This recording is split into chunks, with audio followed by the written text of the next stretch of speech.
मध्य प्रदेश की राजधानी भोपाल से एक चौंकाने वाला मामला सामने आया है।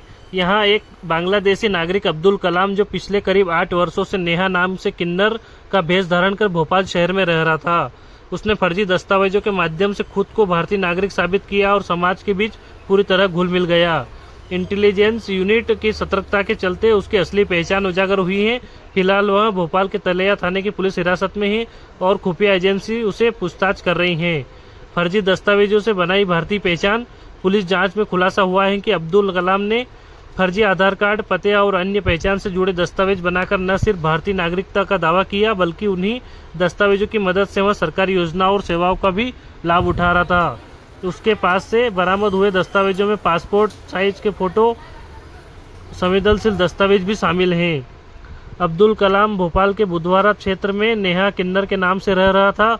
वह किन्नर समुदाय की टोली के साथ में रहता था और उसी जीवन शैली को अपनाकर आसानी से आम लोगों की नज़रों से बचा रहा। उसके हाव भाव, पहनावा और रहन सहन पूरी तरह से महिला जैसी थी, जिससे सुरक्षा एजेंसियों को उस पर संदेह नहीं हुआ। इंटेलिजेंस की सक्रियता से हुआ खुलासा। हाल ही में अवैध प्रवासियों के खिलाफ चली मुहिम के दौरान इंटेलिजेंस यूनिट को नेहा किन्नर पर शक हुआ। जब गहराई से जांच की गई तो उसकी असली पहचान सामने आई और पुष्टि हुई कि वह बांग्लादेश का नागरिक है। इसके बाद उसे सोमवार मंगलवार के दरमियानी रात को हिरासत में लिया गया। तलैया थाने में अब्दुल कलाम से पूछताछ कर रही है। चूंकि वह खुद को महिला बताता है और उसी तरह के कपड़े पहनता है, इसलिए उसकी निगरानी के लिए 2 महिला आरक्षक तैनात की गई हैं। पुलिस ने मामले को बेहद गोपनीय रखा और मीडिया से भी अधिक जानकारी साझा नहीं की है। सुरक्षा एजेंसियां हाई अलर्ट पर। संदिग्ध संपर्कों की जांच। पुलिस अब यह जानने की कोशिश कर रही है कि अब्दुल भोपाल में किसके संपर्क में था और क्या किसी बड़ी साजिश का हिस्सा था। इसी को लेकर राजनीतिक बयान भी आ रहे हैं। वहीं पूर्व मंत्री पीसी शर्मा ने भी निशाना साधा तो मध्य प्रदेश सरकार में मंत्री विश्वास सारंग ने किया पलटवार। आरोप प्रत्यारोप का दौर जारी। सुनिए क्या कह रही पुलिस अधिकारी। हाँ, बीच में बांग्लादेश गए थे। ये मुंबई में रहता था, तब वहाँ पर भी किन्नर के रूप में ही रहते थे कि ये भोपाल आके किन्नर बना? नहीं, ये बताया तो यही है कि वहाँ महाराष्ट्र में भी किन्नर के रूप में रहते थे। मैम, ये ओरिजिनली किन्नर ही है या ये आम व्यक्ति है, मेल है या फीमेल जो भी, बट ये किन्नर है क्या? अभी तक तो जो पूछताछ में और डिस्कशन में हम लोगों को नोटिस में है कि ये किन्नर। जो कागज के बाद मिले हुए आइडेंटिटी कार्ड वगैरह, उसमें क्या आ रहा है? मतलब वो मेल है या किन्नर ट्रांसजेंडर में है? ये अभी सब कॉन्फिडेंशियल है, अभी पूरा इंक्वायरी में है मैटर। कोई आपराधिक रिकॉर्ड अभी तक? अभी ये भी सब कार्रवाई चल रही है। मैम, अब्दुल कलाम इसका नाम था और नेहा नाम अब बताया जा रहा, तो नेहा के आगे पूरा नाम क्या ये लिखता था? नेहा ही लिखो। कोई सरनेम लगाता था? नहीं, नहीं। तो अब्दुल कलाम के नाम पर कोई कागज भी मिलेंगे आपको पुरानी आइडेंटिटी के सोर्स से? ये मैंने जैसे आपको कहा है कि अभी ये प्राइमरी लेवल पे पूरा पूछताछ की जा रही है, तो it's too early to say anything. Ma'am, ये जिन किन्नरों के साथ रहता था, क्या पुलिस उन पर भी कोई कार्रवाई करेगी?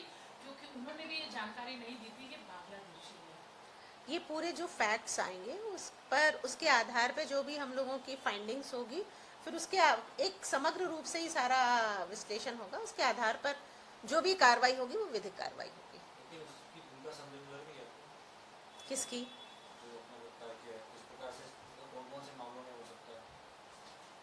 नहीं, मुझे आपका क्वेश्चन थोड़ा क्लियर करेंगे कि मतलब उसके पीछे कोई षड्यंत्र तो मध्य प्रदेश में रह रहा है, क्योंकि हमने देखा कुछ समय पहले एचयूटी के लोग बांग्लादेशी आतंकी भी पकड़े गए थे। क्या उनसे भी कोई कनेक्शन हो सकता है? अभी तो इट्स टू अर्ली टू से कि कोई कनेक्शन है या नहीं है।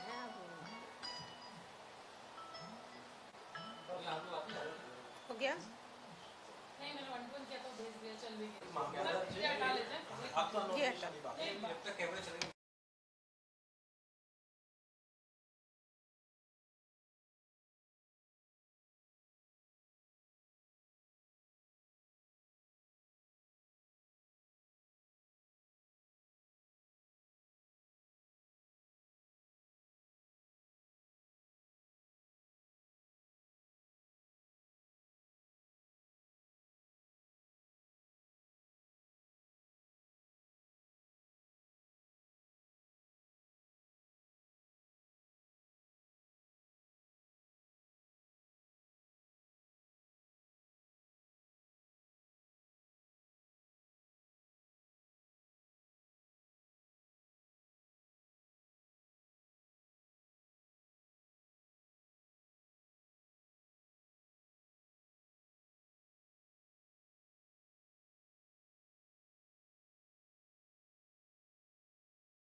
हम नेहा बनकर बीते 8 सालों से रह रहा था। कांग्रेस के रही खुफिया तंत्र का फेलियर है एमपी में। देखिए, पकड़ा भी तो हम उसी तंत्र ने है ना।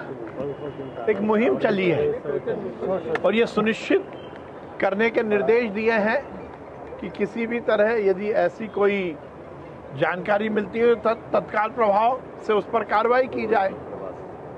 कांग्रेस तो हर समय ऐसे घुसपैठियों का संरक्षण करती रही है। यदि हमारी सरकार ने बाकी राज्यों में भी ऐसे घुसपैठियों के खिलाफ कार्रवाई करने की बात की तो ये वही कांग्रेस है जिसने इस कार्रवाई का विरोध किया।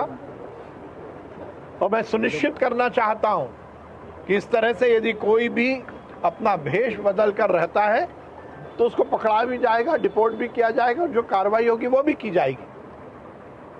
यदि ऐसा कोई नागरिक पकड़ा है तो पुलिस ने ही तो पकड़ा है, क्या कांग्रेसियों ने उसकी खबर दी थी? कांग्रेसी तो ऐसे लोगों को संरक्षण देते हैं। हमारी सरकार कमिटेड है, कटिबद्ध है।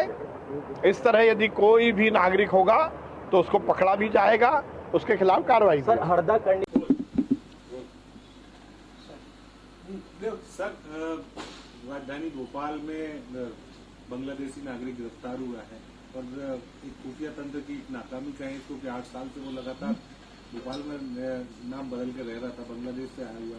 ऐसे कई और भी निवास कर रहे होंगे, लेकिन इंटेलिजेंस जो है वो कहीं ना कहीं फेलियर। ये इंटेलिजेंस फेलियर का पूरा मामला है कि अब्दुल नेहा बन के बांग्लादेशी रह रहा है, ऐसे बहुत से रह रहे होंगे और एक ही नहीं कई मामलों में इंटेलिजेंस का फेलियर हो रहा है। ये सरेआम चाकूबाजी हो रही है और हिस्ट्री सीटर्स सरेआम घूम रहे हैं यहाँ पे भोपाल में, राजधानी में। और मैं समझता हूँ कि ये पूरा इंटेलिजेंस का फेलियर है। पूरे मध्य प्रदेश में जगह जगह आप देखिए, अभी हरदा में भी जो घटना हुई इंटेलिजेंस का फेलियर था। ये बात वहाँ समझा बुझा के खत्म हो सकती थी, मगर एक लंबा आंदोलन हुआ जिसमें अश्रु गैस और लाठी चार्ज, वाटर गन सब करना पड़ा। इंटेलिजेंस फेलियर था, नहीं तो ये बात वहीं के वहीं दब सकती थी। उसको मुलजिम को तो छोड़ दिया और बाकी जो फरियादी था उसको जेल भेज दिया। ये वजह है इस तरह की घटनाओं की।